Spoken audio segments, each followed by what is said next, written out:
There can't be that many people who buy junk from eBay and actually hope that it really is broken. But I'm actually hoping that these really are faulty, and I'm hoping that I can use spare parts from them. You'll see why in a minute, hopefully, and with a bit of luck. If you've watched a few of my videos, you'll know why. But oh, look at this! Look, that's well packed.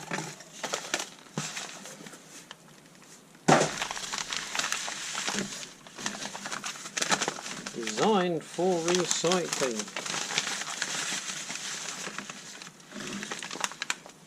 I've got one of those, whatever one of those happens to be. Doesn't work. It's a curved driver. I suppose when you press it, your hand presses the button and off it goes. I've never even seen one of those before. And what else have we got in here?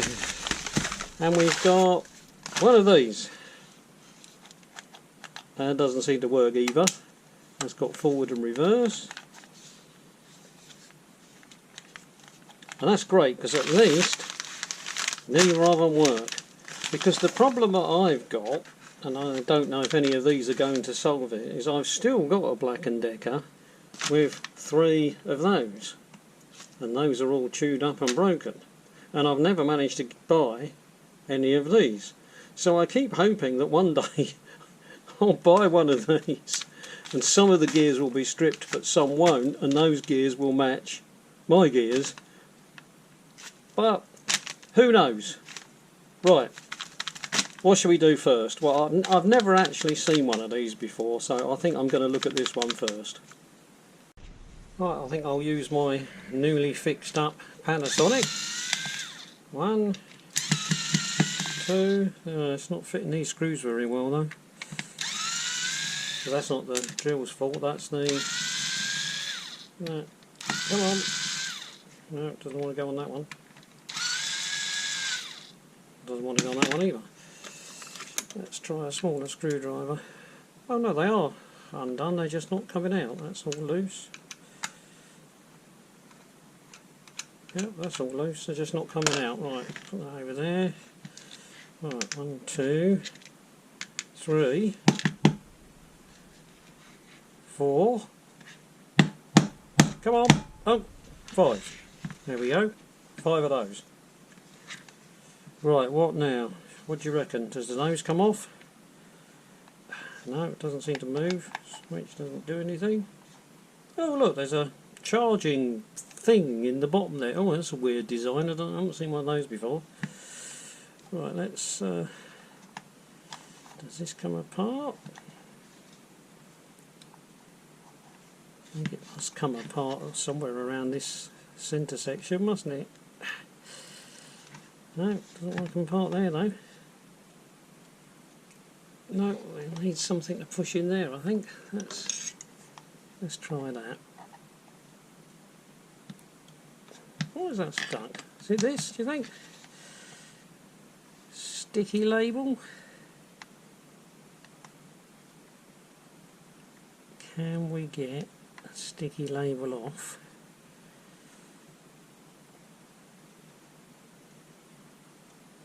They often make these sticky labels so you can't get them off. Oh, I think it is coming.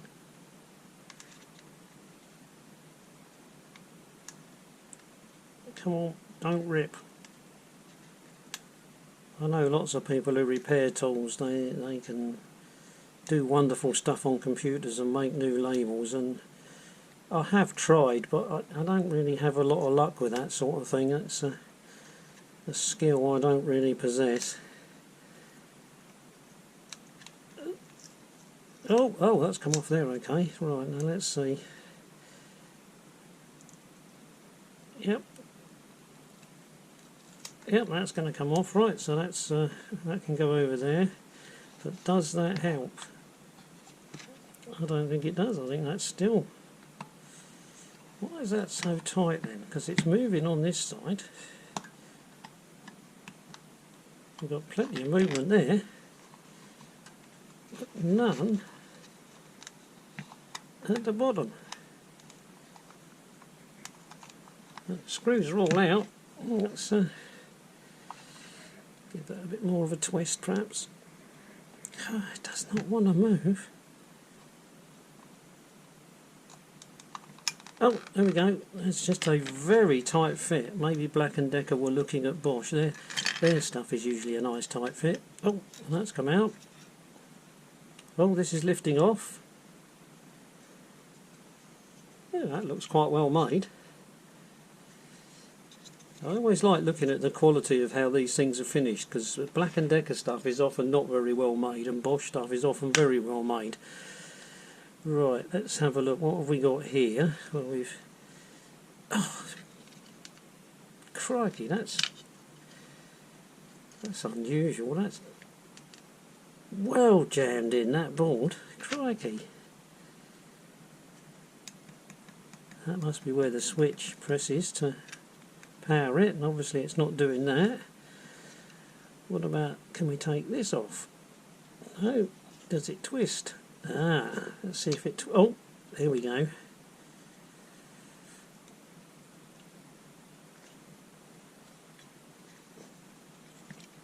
Ooh, look. Gears. Just plonk that one down there. Gears looking in good condition. In fact, that looks suspiciously like the same design as the other one that I've got that's got stripped gears. Let's just plonk that back on top of there. Right, does the LED come out? Right, oh, that's the LED out. Right, so we'll leave that alone, because quite often you just don't need to take these apart. I've seen lots of people on YouTube making videos and they take this all apart and they clean it and wash it and putting it all back together, but of course you've only got to look at that to see that you probably don't need to take it apart as long as it works. I could dig down and check all the gears, but I can easily find out if it works, obviously, because when we put it together and spin it, we'll know whether it works. You can't turn it from this end because they use rollers inside to lock it, so you can't turn it from this end. Some people, though, the person who had the last Black & Decker one that I've got that's broken, I'm guessing what they do is they try turning it and pressing the trigger at the same time, and I think that's what destroys the gears. I might be wrong. Right, so we'll put that down there out of the way. So we're stuck with this. The battery will move, that will move, that board is stuck in tight. Right, I've managed to pry this end loose, so I think that what's jamming it is this end, so with a bit of luck we can now lift it. Yep. Right. So those bits, that's all looking okay. How many screws did we have? 1, 2, 3, 4, 5. 2, 3, 4. That's odd. That one's...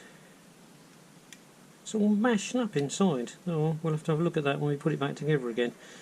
And maybe that's why it was a little bit reluctant to come apart. There's a metal roll pin in there. So instead of putting another screw in, that obviously squashes together and grabs onto that hole there, I should imagine. Right, well, we'll put those to one side because they're going to get a good scrub and wash in hot water later. So what have we got here? Why on earth have they used such a strange plug? That is just daft. Right, let's have a look now. That's turning okay. Right, orange wire, red wire, anything marked? Oh, they are, that's easy to remember then. There's a red dot there, and we'll call this orange wire the red wire. So the red wire is next to the red dot. Alright, so that's that bit. And then we want to know the state of the battery, so let's have a look. Oh, that's a bit dodgy, having that hanging off the edge. Never mind. Right, so we've got black at the negative end, which is what I like to see, because there's a fair chance that that makes sense. But that doesn't want to come off. Well, what about red at the positive end? Is that one going to want to come off? Oh, that one's coming off. This one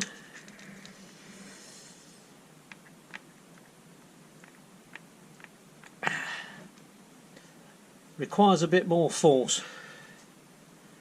Let's see if we can find something to push it with. Let's see if I can get a bit of push behind it. I don't want to push too hard, because oh, there we go. Right, so there's our circuit board. It's quite a complicated circuit board.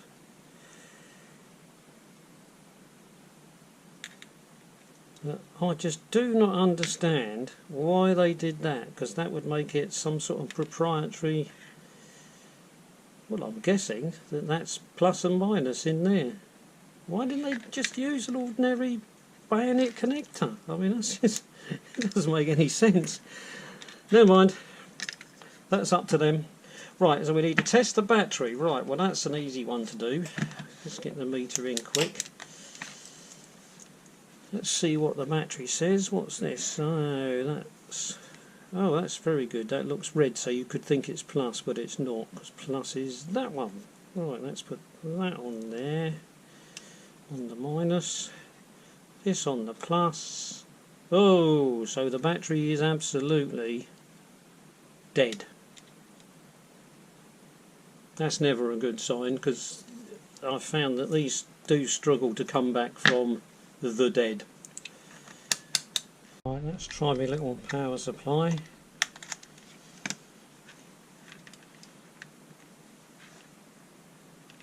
Two wires from the power supply. We'll put red one on red. And let's see what we get. Hopefully you can hear that as well as see it. Spin, spin. The motor works absolutely fine. So the motor works fine, so that's good. Well, I made this recently just for occasions like this, so this is my first chance to try it out.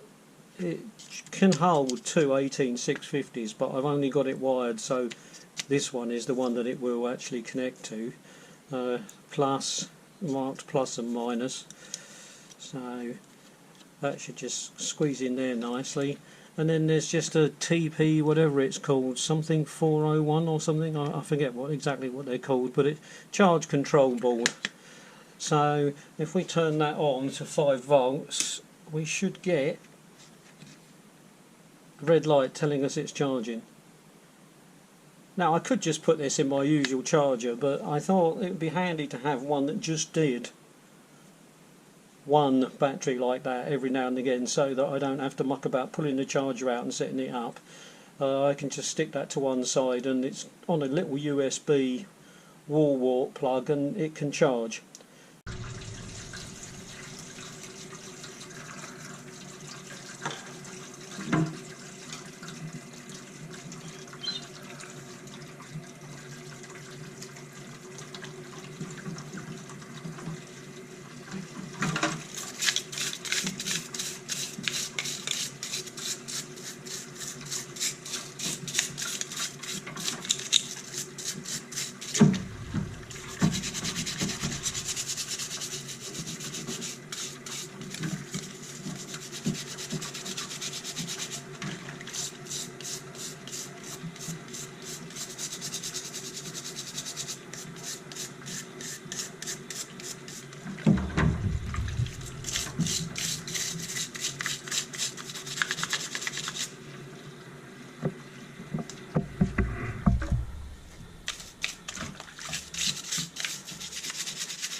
I've lost a spring down the sink.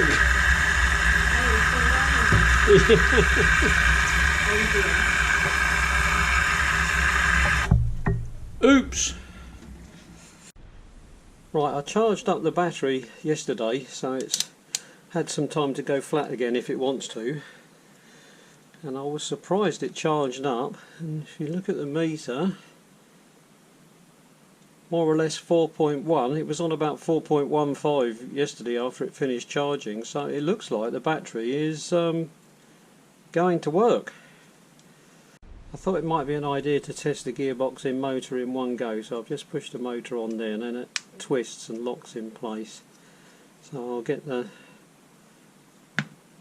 I've just used my little 3.6 volt power supply, or power bank, whatever you want to call it. That can be plus. So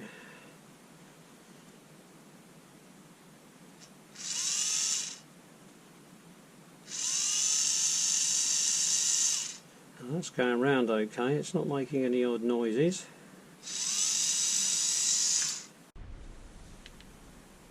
Right, I'm not going to work out about this charger bit yet, because I want to find out if this is going to work before I worry about the charging. The motor's already on, let's push that along there a bit. So we need to get the battery on. That's plus at that end, minus at this end, so we need all of that on before we try and put this in here, because otherwise it's simply not going to fit. And that's going to be more of a problem again because this stupid circuit board is such a tight fit, it's unbelievable. And sort of, that's the battery, is that going down? I think that's sort of going down into its spot. Yep. That's right, I think that's the circuit board in place, I think that's the battery in place. Right, and then this, like I said before, that's it. That peg on the other side is in place. Right, now we've got our charger that sits in there. I'm hoping I can find one that's a standard charger that will fit in the same slot, but I'm not sure. We'll worry about that later. Oh, there we go, so that's back in there. Let's push that down there out of the way. Now if we press that, do we get a light? Oh, and the motor made a noise, so that's something. Right, which way around was that? Did any of you remember? Let's assume that that's like that, that's like that. Yep, that looks like that's all lined up. Which means that this should go on like that, but we know it might be a tight fit thanks to that funny pin.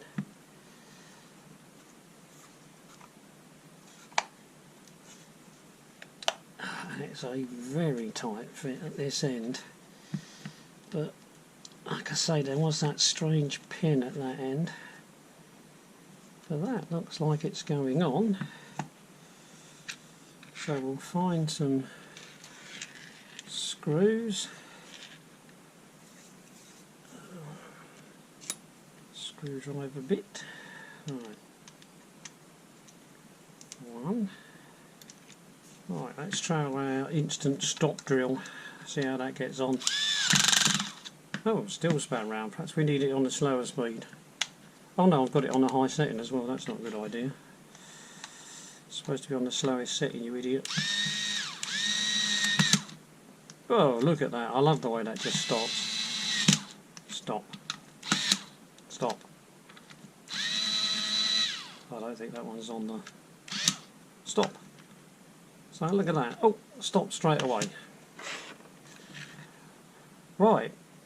Now, I didn't realise this, but I looked on the internet, and apparently just pressing that does not turn it on. Or rather, it does turn it on, but it doesn't make it act like a screwdriver. What you've got to do to make it work as a screwdriver is twist it. So that's how we find out if it works. Right, we've got my usual test piece of wood, full of holes from all the tests I've done.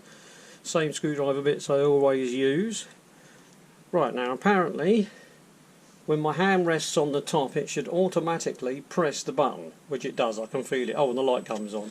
Now if I twist it to the right, hey, look at that! So I put it there, twist my hand to the right, and if I twist my hand to the left, it undoes it. I've never seen one of these before. So it detects which way I'm turning my hand and automatically goes in that direction. So it works. I just need to find a way of getting it to charge.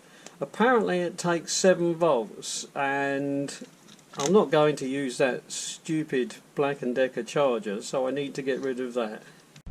A while ago I bought some of these. I've never really needed to use them on anything, but they're a connector that would go onto a circuit board for a bayonet connector, and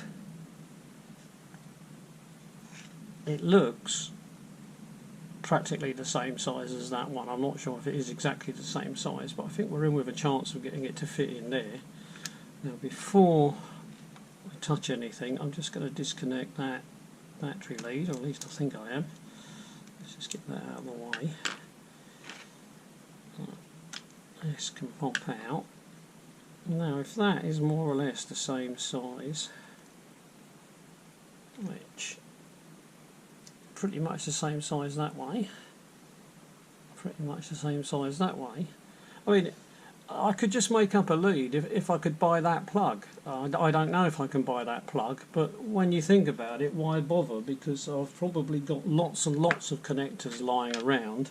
I've probably got one right next to me. Yeah, I have. See, there's one that I use all the time, and that would go there, that would go on there, and then I can charge it. I just can't charge it with my normal 5 volts. I need to find something that's 7 volts. But I think I might have a solution for that, to charging, because Bosch chargers are, I think the IXO chargers are 7 volts, so we might be able to just crocodile clip onto the leads of a Bosch charger and plug into here and off we go. We just need to make sure that we get it the right way round, because we want plus on plus, not plus on minus, but we'll see. Right, first of all though, while we're sitting here, I need to get that off, so let's see how much effort it's going to take to get that bit of heat sink off. I mean, the reason I'm trying to be careful is if I snip back the wire any real distance, then it'll be too short and then I'll have to replace the wire.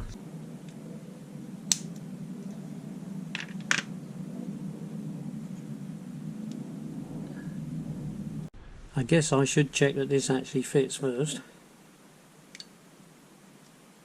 Perfect.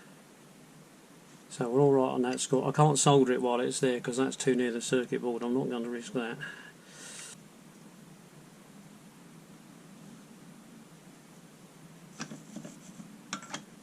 That's minus. Got a little bit of heat shrink for each one. Probably pull that up there now. That go on there. Push that down onto there.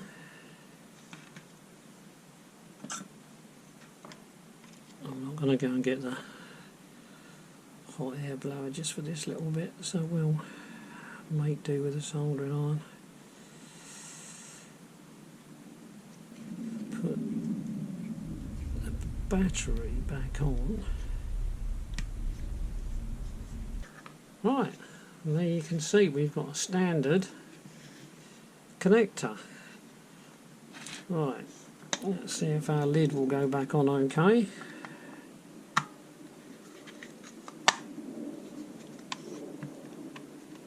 Come on.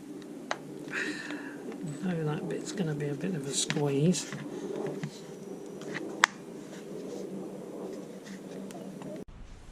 Right, that's our little sticker.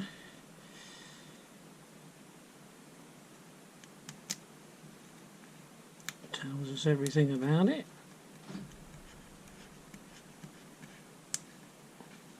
"2012. Not sure I can make out what the rest of it says.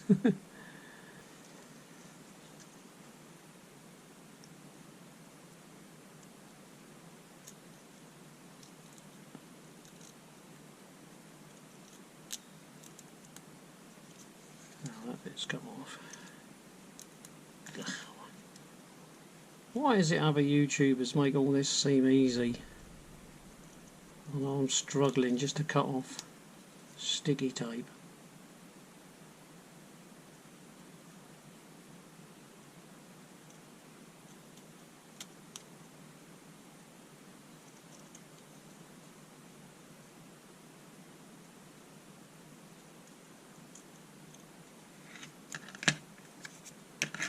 Oh, that'll do. Let's get that out of the way. Alright. Now, of course, we have the 3-hour wait while we try and get the backing off the tape.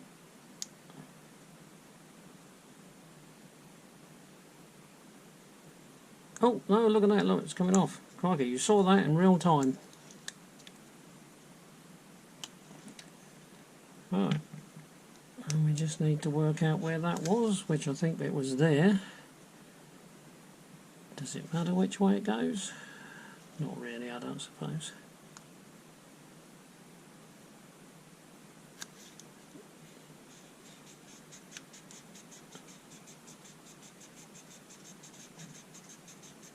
What is it they say? Like it never happened. Hasn't been opened. And it does work, because you put your hand on there and twist it and off it goes. Put your hand on there, twist it, off it goes. So one Black & Decker screwdriver that works by magic apparently.